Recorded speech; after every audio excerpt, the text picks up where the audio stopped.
with us today. So I'm really excited about sharing what I know about sustainability. And today will be an important topic since we're going to talk about sustainable leadership. It's not about basic leadership that we all know, but we're going to see some aspects of leadership and how can we sustain it over time and space. So I'll start by sharing my screen and we're going to start right away.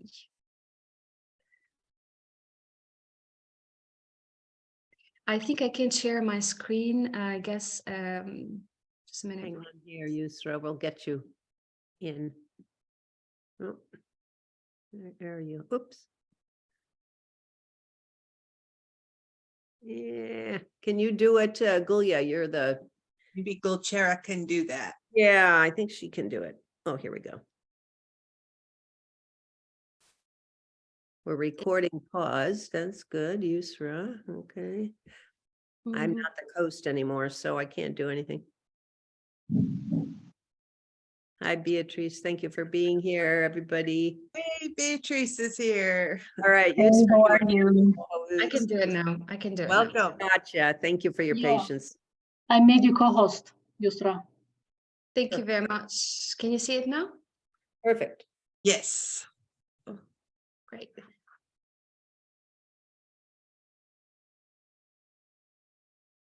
So, can you see my screen now? Yes. All right. Perfect.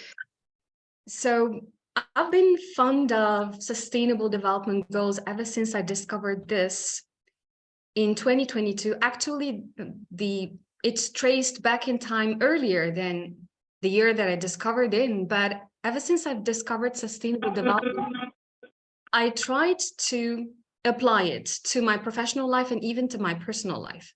And I recognized that the sustainable development goals that have been already here for a long time ago. So today, we're going to talk about sustainable leadership in organizational learning. And I'm going to start to talk about first, what is organizational learning? How important is it in teachers' lives? And more specifically in career path development. After this, I will explain to what extent the TESOL International Association is a sustainable organization. And I will end up by talking about what is sustainable leadership and how can it be achieved through mentorship. So first, I'd like you to think about this question now, which is as follows. When was the last time you learned a new skill, a concept, or language for a first time? So think about it. When was the last time you learned a new skill, concept, and language? And how did you learn this? So you have different alternatives like you see. Did you learn this through a course? Did you learn this from a speech or after listening to someone talking about it? Was it following a training, like a hands-on training? Was it an inspiration from a family member, a friend of yours, or within an organization? So feel free, please, to type your ideas in the chat box. So let's see, when was the last time you learned a new skill, a concept, or a language?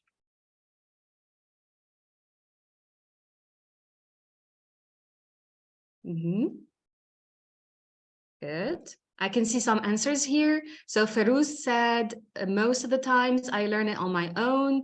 Liz said from ChatGPT. Linda from a friend of yours. Internet is the best. Teaching online, to a course, from Afroza. Great. So I'm going to share with you now my experience learning a foreign language apart from English. So what do you expect this to be according from what you see on the screen? So feel free to enable your microphones or you type in the chat box if you want. Hindi, okay, Ferouz. Yeah, Hindi, because I was in India for 2 years and I'm familiar with, I know India like the back of my hand, so. Great. And apart from the Hindi language, can you recognize another skill? is that something with to do with A little bit on Meditation. meditation and yoga. If you focus on the bottom left part of the screen, you Yes. will see that I was active, and actually I'm a yoga coach. I've Oh. learned Hindi and yoga through organizations. So, and specifically, thanks to the Embassy of India and Tunisia. So I was inspired by colleagues who were practicing yoga actually. And after traveling to Thailand, when I went back to Tunisia, I said, where can I learn yoga? And I can practice this on a daily basis. So I started online where I can do this. And I recognized the Embassy of India and Tunisia is providing free training to learn yoga and the Hindi language. And this was an amazing experience, as you can see. Apart from this, learning a foreign language, so this is like the storyboard, how I learned and I was active within the English-speaking organizations in Tunisia. So as you can see, like I have almost 17 badges from the American English for Educators webinars. I am attending face-to-face workshops at the US Embassy in Tunisia. I was attending this like in 2014, 2015, and I contributed as a teacher trainer to deliver a workshop with the American Corner in Tunisia for teachers how to use podcasting for educational purposes. So the question here, is it only learning to acquire milestones and achievements and certificates, or is it learning a set of skills? So as far as I'm concerned, the two experiences enabled me to learn what we call transferable skills. And I've learned these skills and I've applied them in my daily life, personal and professional life.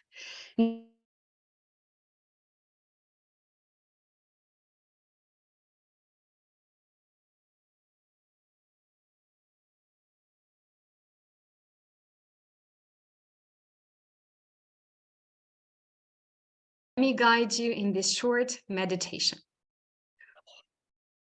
You ready? Okay. So, welcome everyone to this exceptional visualization exercise. Imagine now you live in the year 2030. How would the world look like at that particular time? I want you to visualize the city you'll be living in. How would it be? What about the people you'll be interacting with? How do they look like? How do they behave? Now, I want you to visualize how your working day would be like. So try to visualize this from the moment you wake up until you reach your office. Or would you be working online or maybe hybrid? So I'll give you a few seconds to take this walkthrough in your mind. Now, I want you to think about the community you'll be interacting with, the people you're dealing with on a daily basis. How can you bring a positive impact to these people's lives? What can you learn from these people?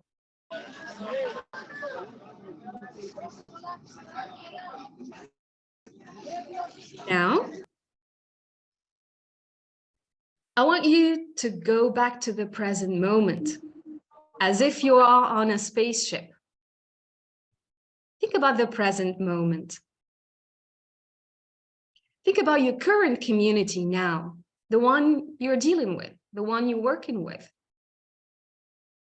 How can you transfer the set of skills you learned from the future community to the present moment? How can you leave an impact on people's lives? And now, open your eyes, please. So I'm interested to know how you felt. So please feel free to share your feelings, either on the chat box, or you can enable your microphone if you want.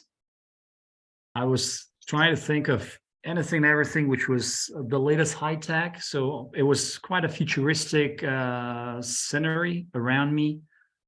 Yeah, lots of flying cars floating around in the sky, and people were all, wearing those tacky suits. So like it was very just like in the Hollywood high tech movie stuff, very futuristic. I couldn't think of anything else besides those things. Great, great. Thanks for sharing, Feroz. Thank you very much. And what about the community you'll be dealing with? Like, would they be like working maybe in person, maybe online, maybe hybrid? So Linda said, I was seeing fast and efficient public transportation. Yeah, good idea. This is maybe a wish. Yes. Okay, and like, do you see like maybe we can learn things from AI? Would it be a world dominated by AI? Or maybe a world which seems like the iRobot movie, or like Feroz said? So let's see, someone has typed. Okay, that's a nice idea. So Sirochiak Mariana, I guess she said everyone has a personal assistant robot. That would be amazing. A robot that can drive for you, cook for you, do everything, right? But to a certain extent, it's good to have a robot as an assistant, maybe to delegate things to a robot, yes. All right, thank you for sharing, everyone.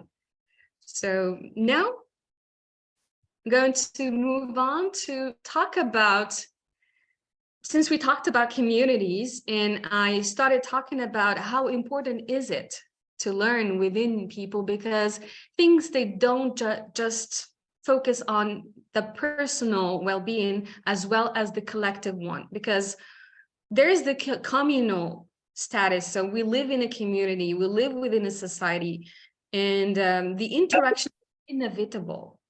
So let's see together, first, what is organizational learning? So first, there is a difference in there that this should be explained, which is organizational learning has been confused a lot of times with organizational development and knowledge management. So these two, they overlap in certain areas, but more specifically, they target effectiveness. So the initial focus is on talents, be it talent acquisition or talent recognition. For example, you can be a very talented person, but you can't recognize this in yourself. It is within the group that someone can really recognize some talents that they were just there, but need to be dusted off so that they can be recognized. How? They can be done within organizations. In what? Let's say the success criteria, the final result. So this really relies on tools. So we can see the tools that can be through the infrastructure, like websites, like online courses, training, the philosophy, it's related to the mindset. So the growth mindset here is essential. So we cannot learn within a fixed mindset. And most importantly, all of these, they give back forth to the impact and the effectiveness. So it cannot be, if you can only be effective only by achieving the previous points. Now, the disciplines for learning organization. So here, to talk about a learning organization, we have 5 pillars. The first one is the system thinking. So it's good that someone has goals in life. You can have the best goals in life, But if you don't apply them within the right context, you can't achieve any milestone. Personal mastery. The personal mastery here is essential. So I wanted to start with a short visualization exercise because I wanted everyone to go back to that inner space. So the personal mastery is important because if you don't manage your thoughts, if you don't manage your goals, don't expect others to do this for you. The mental models, and mental models here, I'm speaking about some limited beliefs. Sometimes, most of the times, we're born with a set of beliefs that they are enforced within family, within school, within organizations, and they're not necessarily the right ones. So how can you evolve with the limiting beliefs, with a set of beliefs that do not enable you to achieve success? So that is to be reviewed. Building a shared vision. It's not only about yourself, but a group vision. And of course, you can do this through a team and you learn together. So here, this leads to what we call a learning culture. So learning by your own is something amazing. Imagine learning in a group. So there's a quote which says like 2 brains are better than 1. This is it. So here, the learning culture, and especially here, the organization culture is like a freeing system. So you free yourself. There's an expression by Deleuze, it's called the deterritorialization process. It's like you're not on the ground anymore. So you go beyond that space. You encourage people to experiment. Feel free to learn, feel free to fail, but fail in a better way. Work together, help each other, be supportive, share professional development opportunities without keeping them to yourself. It's good that you and everyone else, we share our achievements online. But what about others? So here, the ego should be dissolved so that we achieve a collective success and a collective achievement to be celebrated as well with others.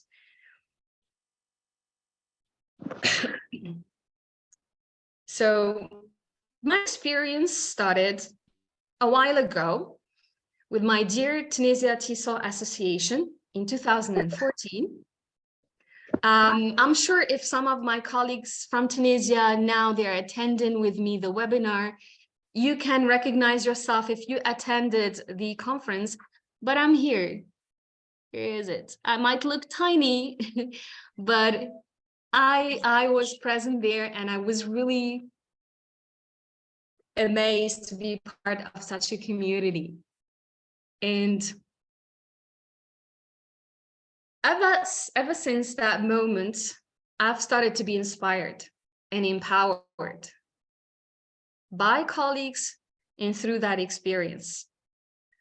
And I've started to attend any teacher training opportunity, any professional development opportunity that I was very proud of. But as I said, it's not about certificates. It's not about accumulating the awards.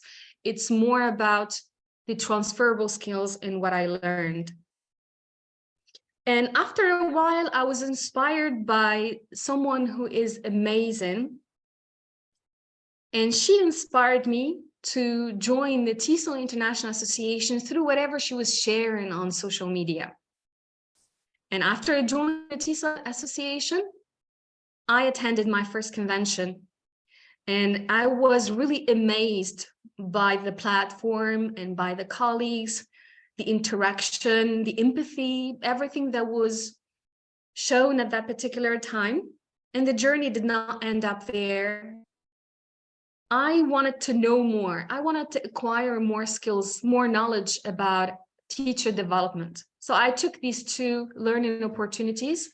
The first one was the LDCP, which is available free for TESOL members. And the other one is the Training for Trainers, in which I learned how to develop an action plan for teachers in my community. And that is why I joined the TESOL Association because I have seen a lot of benefits, and I'm really happy starting from that moment until now, because I've worked on myself, and I guess I'm inspiring others, and I hope that I'll be inspiring others in any possible way. So these are some of the advantages why those who are not already members in the TESOL Association, International Association, you might really consider joining. It's an amazing learning space.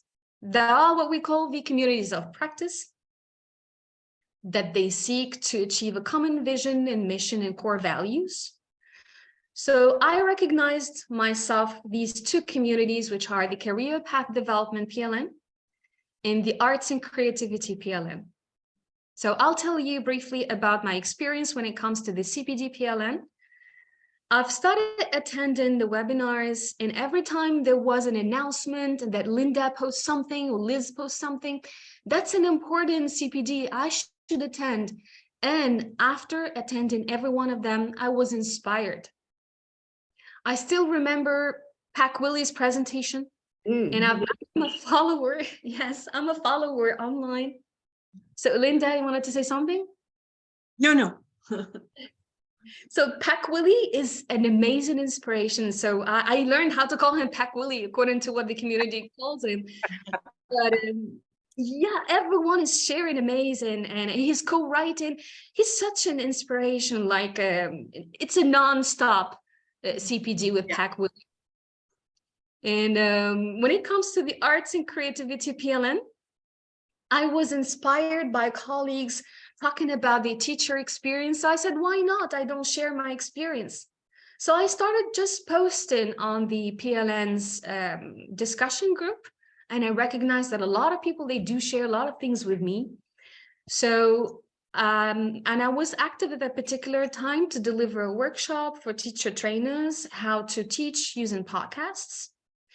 And the colleagues there are amazing. And every, let's say, end of the year, we submit what we call the 60-minute. 60 seconds. 60 seconds, sorry, 60 seconds. Oh my God. I'm still in the spaceship, the vision. So the 60-second audio or video recording in which everyone shares insights, milestones, anything that he or she wants to share with colleagues. And it's amazing how these two PLNs, they collaborate together alongside with the other ones, because we do have, like you see, 13 PLNs and 20 interest sections.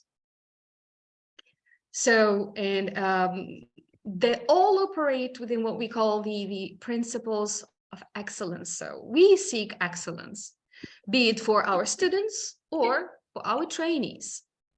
So at all levels. So it all starts by knowing more about the people you deal with, P1. P2, you create nice and safe conditions so that everyone can learn without competition, without envy, without any prejudice, without any discrimination. So all in good vibes. P3, it's how you design, whether is it a lesson or a training program. So it's applicable to both. I try to apply this even to my training sessions. So P4, how you adapt. It's not about just projecting what you know and that's it. It's you try something, you adjust, you review, you test it, you assess, and you go back to review again until you reach the learning target. And of course, this should be done by monitoring and assessing how language is taught or how the training is conducted. And of course, by engaging everyone in this. It's inclusive.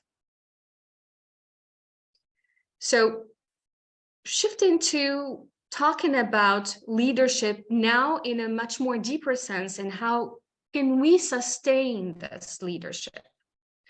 First, what is sustainable leadership? So I'm not going to ask you this question for now, but feel free, please, to take notes if you want. We're going to exchange ideas in a few minutes.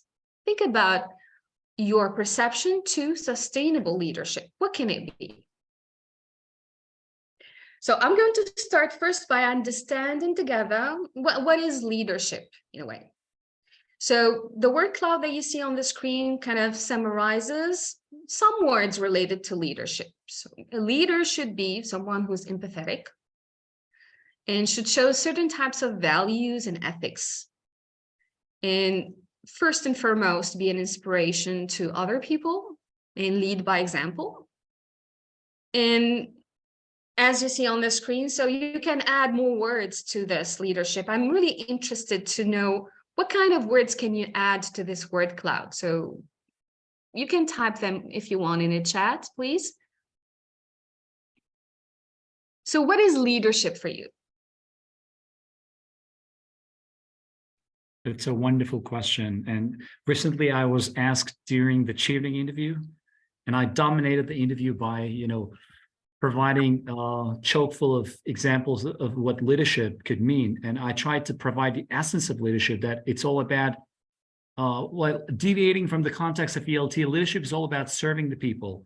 And when you are about to create those PLNs, and basically you are about to serve the ELT community, in other words. So, leadership is not about just leading by example, but actually assisting people in trying to make their life better. And those words and expressions and concepts are quite synonymous and interchangeable, that the essence of leadership is all about helping people and making their life better. And this is why we are living on planet Earth. Of course. Thank you very much, Ferouz. Yeah, and what you said is serving, and serving is essential.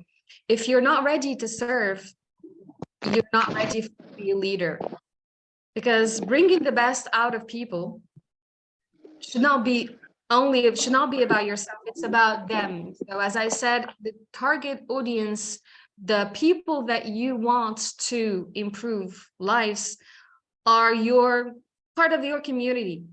So just like for your students, the teacher talking time. So would you be just there lecturing and talking without engaging your students, checking whether they understood or not? So it's the same, and it's interchangeable, like you said. So let me check their here some points here mentioned in the chat. Communication. Yes, communication is important at all levels. Yes. I'm so excited about your comments and this slide. It is really important. And I think the kernel of this presentation, what I wanted to say is that we get into this power thing, right? Leadership means you have power over the other one. And you have to be very careful, because some people really want to have power over them. They want you to be a power figure. And so you have to, as a leader, you have to get the ego in a place, in a part. I mean, you have to have ego. Everybody has ego. It's not bad, but it can't be the driving force. I'm talking too much. Thank you for listening. Thank you. That's amazing, Liz. That's amazing. That's power and empower others, like you mentioned. And it's all about taming that ego. The ego is there. Yeah. Thank you. There's one more interesting point to add. Leadership is all about delegating the task and responsibilities. Sometimes it takes a good amount of leadership out of a leader, a so-called leader, a manager, to be able to divide the task consistently and in a very systematic manner, so that everybody knows what to do, when to do, and where to do. So the entire system works like a machine. And this is what the leader's job is, to transform the team into a single working machine. And for that purpose, you need to be able to carefully and wisely delegate the task and responsibility to each and every individual, so that they know that they are part of a greater team, so they have a role and a function in that team. Thank you. Well, thank you, Ferouz. But I really disagree on a point. Allow me to disagree with you. I don't see it like a machine. Because after all, we're human beings. We're going to see with the sustainable leadership, the functioning system, it can be like a rhizome, it can be like a cell, it can be like a body. So I still need to focus on the human aspect in here. It's like we're all on the same boat. So the metaphor that we can use can be something really, or should be maybe something relevant, and the human aspect should be there. So that's why just tune in for the next point. So here, to sum up everything, there's no one size fits all approach to leadership. Everyone has his own style. So in the formula here is like, it should be adapted to the environment.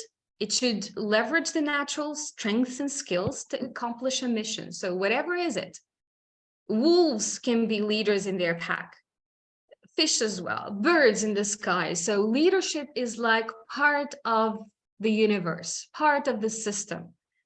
And there's no one size fits all. So as I said, it even differs in time and space. For some people, leadership can be like, that's it. That is whatever I say, that's it. You should all follow. That's more of a bossy vision to leadership.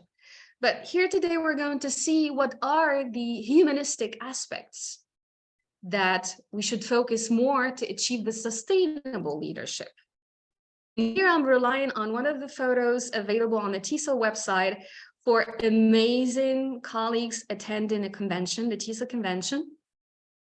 And now the floor is yours. And please, I'd like you to tell, before we dive deeper into the sustainable leadership, how can you perceive sustainable leadership? So leadership, we've just tackled it in a way. So, but now I'm interested to know, how can you see the sustainable approach to leadership? So you can type in the chat, or just like, you can enable your microphone if you want. May I jump in? Oh, sure, Farouz. Okay, so imagine a bicycle, a cyclist riding a bicycle. So for the bicycle to be constantly get going, it needs to be in motion. So sustainability, in other words, to me is perceived more like a bicycle which is constantly, moving forward.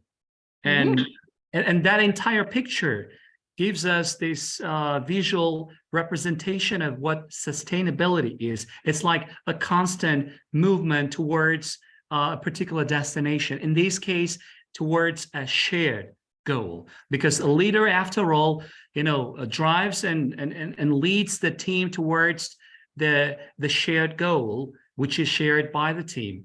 So that's how I see so far.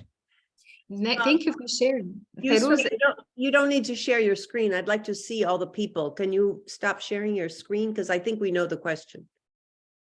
Okay, I stop sharing. Hi, everybody. Yay. Go ahead, Yousra. I interrupted you. I apologize. It's okay, it's fine.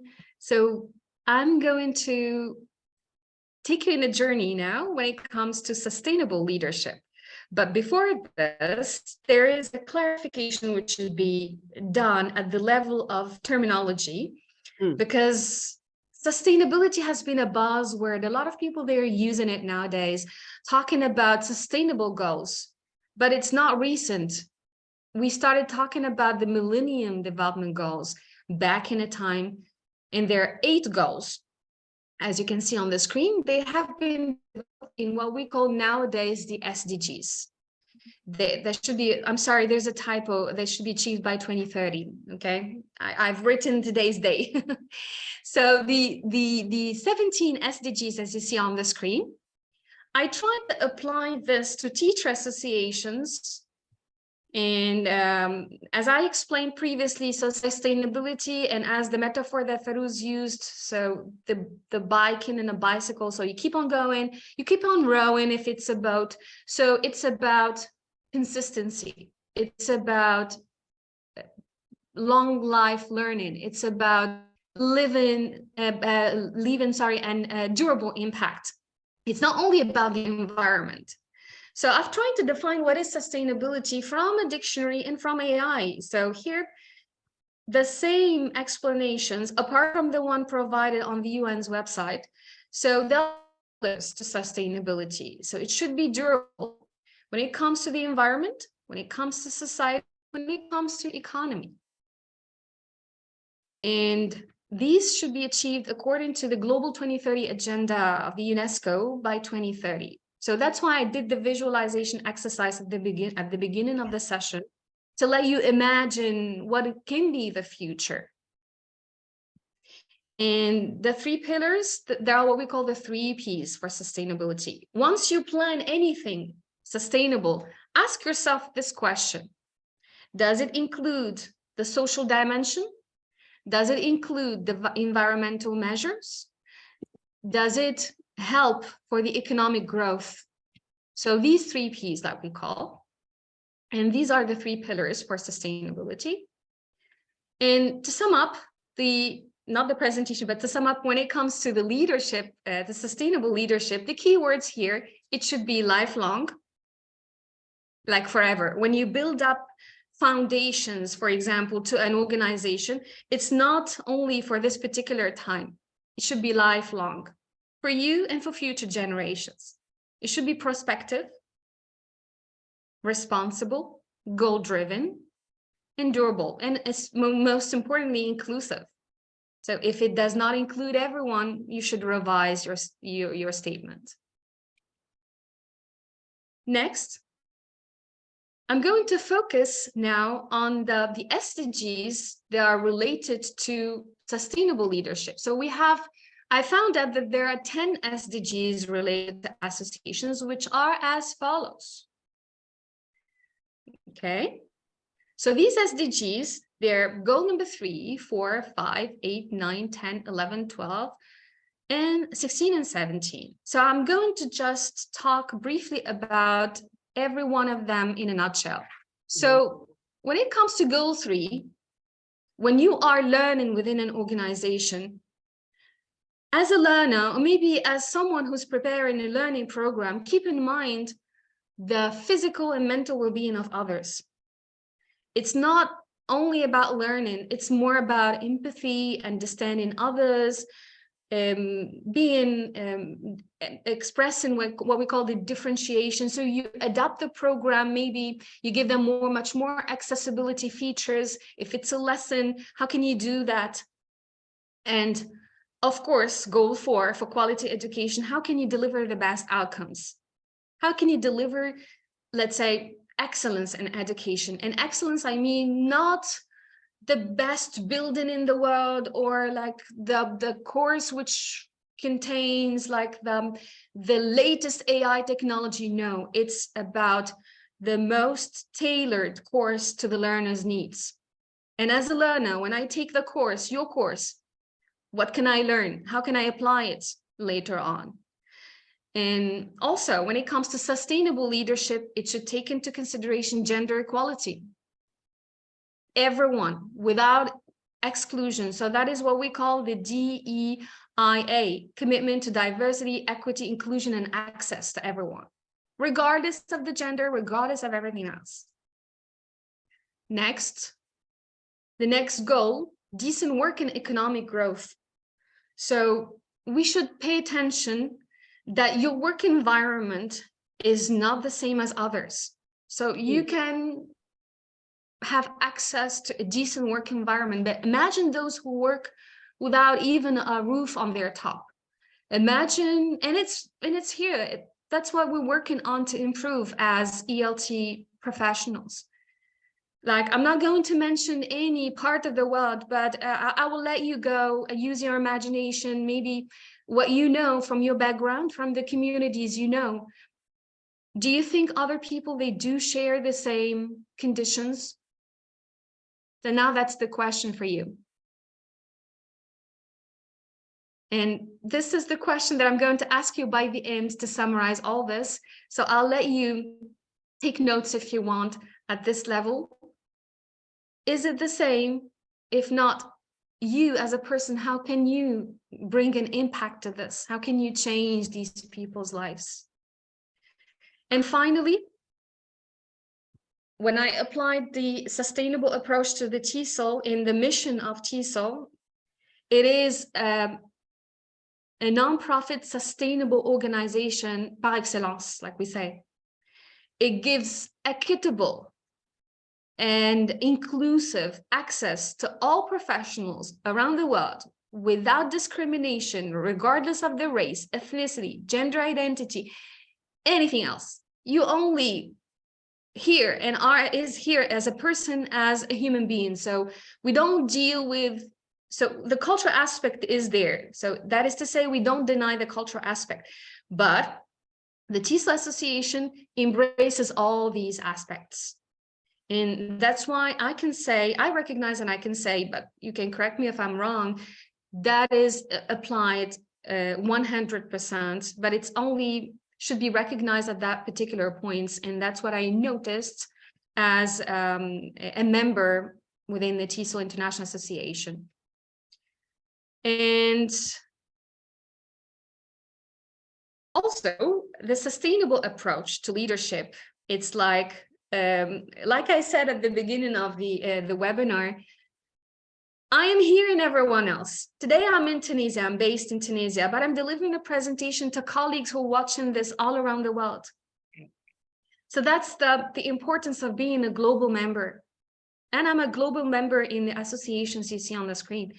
For example, I'm the media and PR manager of TEFL Kuwait, and I live in Tunisia. And I'm consider being much more active in Africa, ELTA, and I'm based in Tunisia. And on the 19th, Africa ELTA President Amira Salama is with us today. We're so lucky. Thank you. I know, but Amira is going to be mentioned in a while, so stay tuned.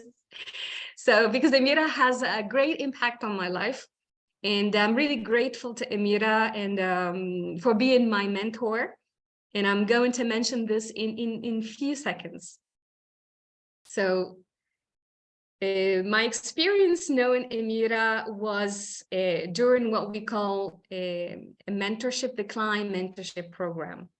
In the Climb mentorship program, I wanted to use a video just to visualize the climb as I saw it, and I still see it as such. I climbed the mountain to see the world, but I did not climb the mountain so that the world can see me.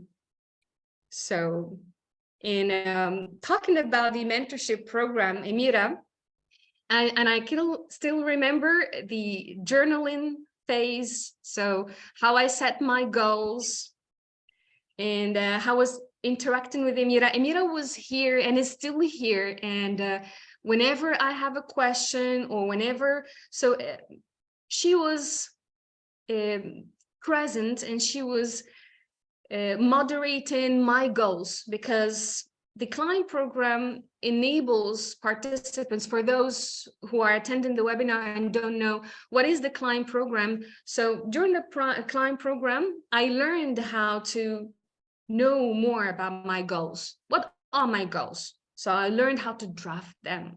I've written them down in this journal, and I exchanged with Amira. And Amira, if you're here and you enable your microphone, or maybe type, depending on where you are. I know Amira is busy. I think she's So, traveling. I know, yes. So the point here is that I've used what we call the KW. Sorry, just a second. The KWL chart. So I've did this myself, apart from the reflection journal. So I said, what I know now, what I want to know after the exchange with Amira, and after all, what I'm going to learn afterwards. So, and I use this in what we call the reflection journal with the Climb program. And this is Amira. For those, I'm sure that everyone knows Amira, but for those who really see Amira for the first time, so she is an amazing TESOL leader, an inspirational one, and I had the chance of having her as my mentor. So Amira, she said, I'm here. She's in the chat. I know that Amira's traveling, so best of luck, Amira. And some of the milestones that I've achieved after the decline program is taking part in virtual events. So I was a speaker with the University of Technology and Applied Sciences in Ibri. And that was my first milestone. The second one was writing an article, and it was published part of the TEFL Kuwait's newsletter. Second milestone. Third milestone, we've co-attended, not co-presented, but co-attended the We Mentorship ELT Summer Symposium. And that was an opportunity for all women leaders to interact together.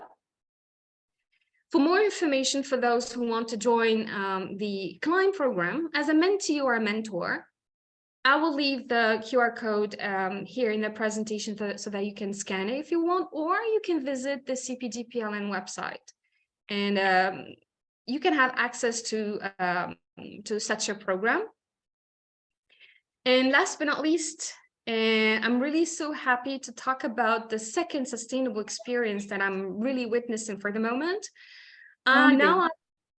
Excuse me? Okay, so the SIG, the new SIG with the TEFL Kuwait, which was launched to establish more partnership for sustainable education. And I'm the SIG leader.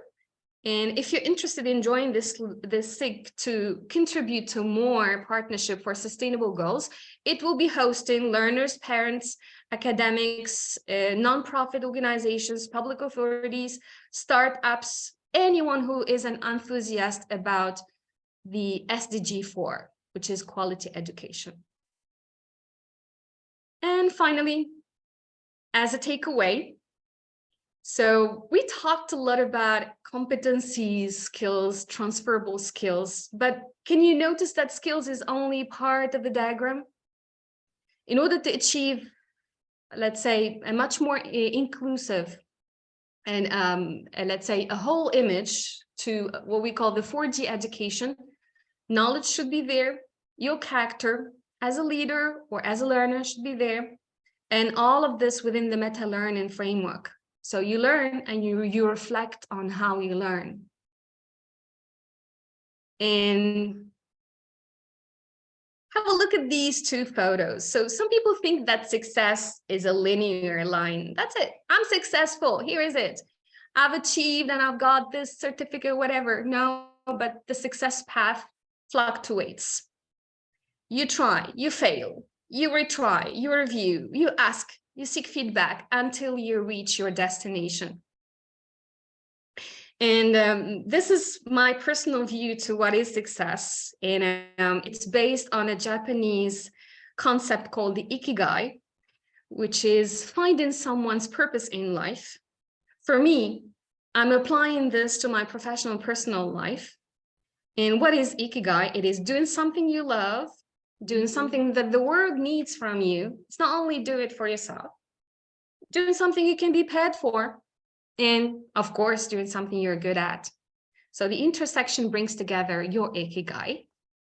If you're interested to being one of my guests when it comes to my Ikigai, I've developed this into a podcast.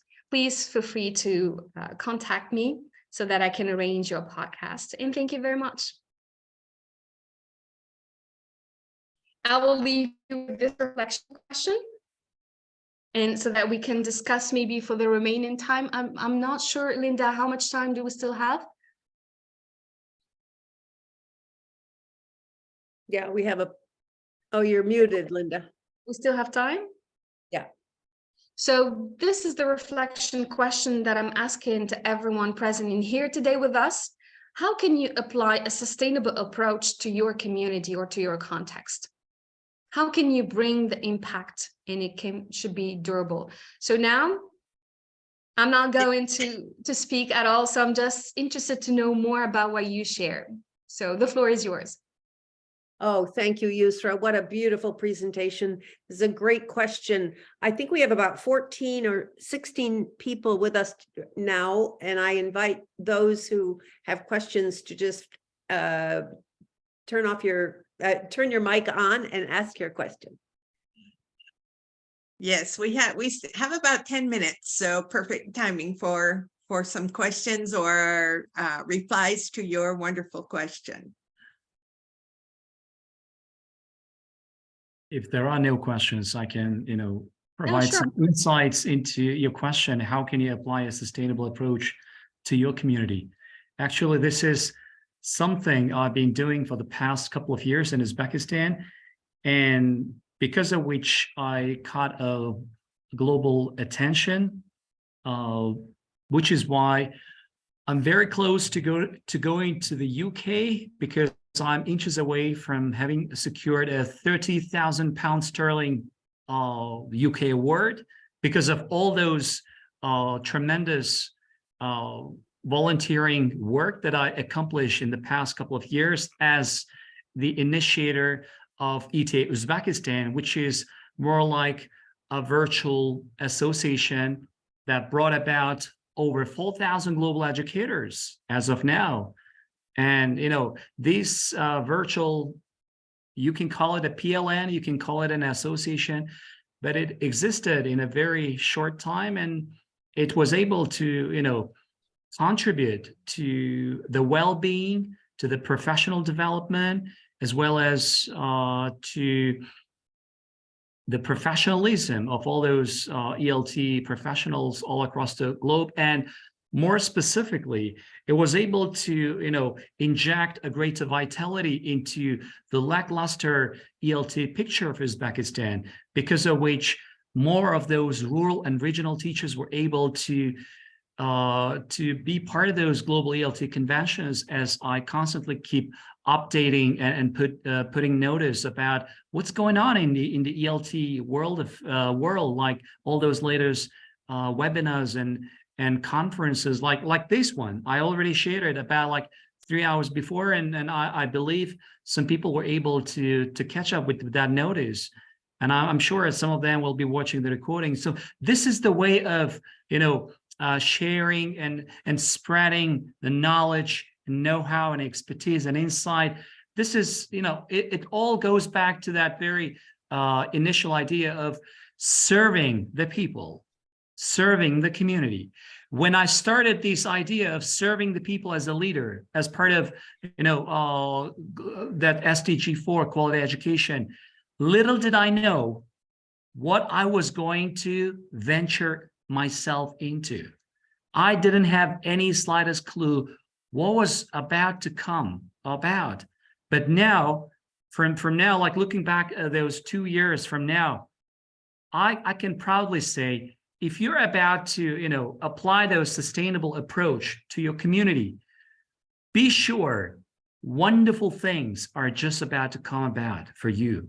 Because I didn't know what I was going to myself into. And now I am excited that because of all those past 2 years of accomplishments, now I'm going to UK as a proud scholar, and to one of the world's top-notch universities that most of the ELT professionals can only dream of, because of those volunteering work that brought out the leadership traits in me, and I was able to serve the community both at home and abroad.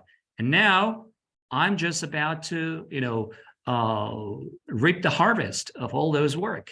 So to all those people who are listening to us, I want to say, take any single opportunity and try to apply all that Yousra told you about SDGs. You can choose your favorite one and align it with your goals and ambitions and passion, and try to put it into practice. And I'm sure sometime down the lane, you'll be able to, proudly share your success story like I did, and you will have a greater chance of, pursuing your studies or research somewhere in the UK or US because of those volunteering work. Thank you. Thanks for sharing, Ferouz. Thank you very much. And I'm sure that your community, they're learning a lot from whatever you're sharing. And it's all about learning from each other, most importantly. So Let's check if there is anyone who typed. I can see someone, Mariana. She said, I agree with shared knowledge and ideas. Anything that a leader can put in place so that when they step out, the work will continue uninterrupted. Shared leadership is one of the components of sustainable leadership. Thanks for sharing that, Mariana. Exactly. So it's like the omnipresence should be there, but at the same time, leaders should step back so that they leave some space for others to interact, to talk, to learn, just like in a class. So if the teacher keeps on talking, I don't expect my students to learn just from my lecturing style. So involving them is much more important. And the same for ELT, for the ELT community. So I'm interested to hear more from the others who are attending with us. So if please feel free to enable your microphone, to turn it on, to type in the chat. Where are you from first? And whether you see that your community is applying the sustainable approach or not. If not, how can you bring this to the surface, to your community? Can you just type just whatever you are from, just in the chat? I'm from Tunisia, by the way. So for those who joined a little bit late the webinar, so I'm interested to know, where are you from? Good. Ferouz is from Uzbekistan. What else? Mark is from Tanzania. Welcome, Mark. Oh, nice. From Tajikistan. I'm sorry, Gulia. Welcome, Gulia. Oh, Luis is from Portugal. Hello. Linda is from Arizona. Mariana is from Pennsylvania. Good. We have people now from Tanzania, from Pakistan. Welcome, everyone. So now allow me to ask you the question. So did you recognize at least one or two goals that you consider maybe applying after attending this webinar?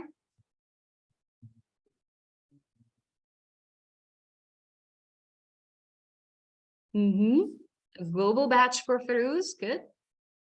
Great. And by the way, if you're interested in more about being active when it comes to the SDG 17, I'm inviting you to join my SIG in the special interest group, so that we can interact together when it comes to sustainable education. And it's global, as I mentioned. So your location is not important, as well as your the engagement that you're ready to put into this. All right, so if I'll let you reflect on this question, maybe not for now, but maybe later on you can, when we share the recording, you can maybe post below as a comment, how can you perceive this in your community? Because this is only the beginning. So I just launched the idea, and it's up to you to use your imagination, to maybe to start this as a conversation, as a discussion. And it should be sustainable, as I said. So if ever you're interested to reaching out to me, so here are my contact information on LinkedIn or by email. And I've used the compass metaphor at the beginning. I'm using it at the end of the presentation as well, because leadership is all about giving directions to oneself and to our community. So the compass metaphor is important for me, so that I know where am I now in the time and space. And thank you very much, everyone. Here is my list of references. Thank you. Thank you so much, Yousra. That was really a very engaging conversation and presentation. Lots of wonderful ideas and lots of things to go back to think about. So I think we all really appreciate you, and you're taking the time to present this. And also, I'd like to let everyone know that if you would like to rewatch or see this again, we will be putting it up on our YouTube page. I put in the chat box our website that you can go to, and that will have all of the information as well. So thanks again, and please share our website and the YouTube channel so that others might be able to take a look at Yousra's and other webinars that we have done. We really appreciate you, Yousra. Thank you so much for your time and energy and efforts that you put into this for all of us. And thanks to Liz for being here, Liz England, our founder of our CPD group, and Gulchera Gulia, thank you for being here. She is a member of our leadership team and taking care of tech for us today. And I think I saw Afroza Tina was here, so, or maybe still is here. Thank you, Afroza. Afroza is also a new member of our team from Bangladesh. So, and thank you to our audience, to everyone who attended. We had a lovely international group today. It was wonderful. And for all of your participation and comments. So look for our next webinars will be coming up, and I will post them on our Facebook page and our TESOL page. So thanks again, and we will end it there unless anyone else has any further comment. Thank you, Yousra. Great job. Thank you, Liz. Thank you, Linda. Thank you all. Beautiful. Thank you. Enjoy your weekend. Same to you. Thank you very much. You too.